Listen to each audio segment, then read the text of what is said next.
بسم اللہ الرحمن الرحیم۔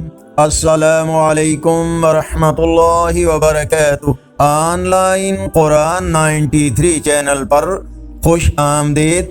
آج کی ویڈیو میں آج کے کیلنڈر کے ساتھ چند اللہ اور اس کے رسول صلی اللہ علیہ وآلہ وسلم کے فرامین۔ ارشاد باری تعالی ہے، مسلمانوں اللہ سے ڈرو اور سچی بات کہو تاکہ خدا تمہارے اعمال کو صالح کر دے اور تمہارے گناہ بخش دے۔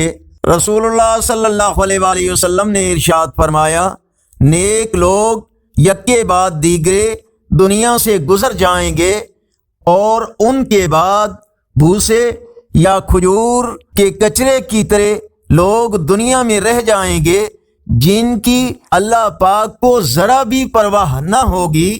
رسول اللہ صلی اللہ علیہ وآلہ وسلم نے ارشاد فرمایا، جس شخص نے ہدایت کی دعوت دی اسے اس ہدایت کی پیروی کرنے والوں کے اجر کے برابر اجر ملے گا اور ان کے اجر میں کوئی کمی نہیں ہوگی، اور جس شخص نے کسی گمراہی کی دعوت دی اس پر اس کی پیروی کرنے والوں کے برابر گناہ کا بوجھ ہوگا اور ان کے گناہوں میں کمی نہیں ہوگی۔ رسول اللہ صلی اللہ علیہ وآلہ وسلم نے فرمایا، جس نے لوگوں کا شکریہ ادا نہ کیا اس نے اللہ کا شکر ادا نہیں کیا۔ اگر یہ ویڈیو اچھی لگی تو اس کو لائک ضرور کریں۔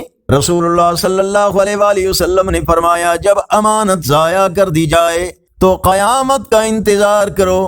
صحابی نے دریافت کیا، امانت کس طرح ضائع ہوگی؟ آپ صلی اللہ علیہ وآلہ وسلم نے فرمایا، جب معاملات نااہل لوگوں کے سپرد کر دیے جائیں۔ آگے بڑھنے سے پہلے نیکی کی دعوت کا حصہ بن کر صدقہ جاریہ کی نیت سے اس چینل کو سبسکرائب کریں، بیل آئیکن پر کلک کر کے آل پر کلک کریں تاکہ ہر آنے والی ویڈیو آپ تک پہنچ سکے۔ آج کا کیلنڈر 5 نومبر 2024 بروز منگل۔ پاکستان، انڈیا، بنگلہ دیش میں 2 جمادی الاولیٰ اور پنجابی دیسی مہینے کاتک کی آج 19 تاریخ ہے۔ یقیناً اللہ اور اس کے رسول صلی اللہ علیہ وآلہ وسلم کے فرامین آپ کی اصلاح، ہدایت اور معلومات میں اضافے کا ذریعہ ہوں گے۔ اس سلسلے میں مزید بہتری کے لیے اپنی رائے اور تجاویز سے ہمیں کمنٹس میں ضرور آگاہ فرمائیں۔ السلام علیکم ورحمۃ اللہ وبرکاتہ۔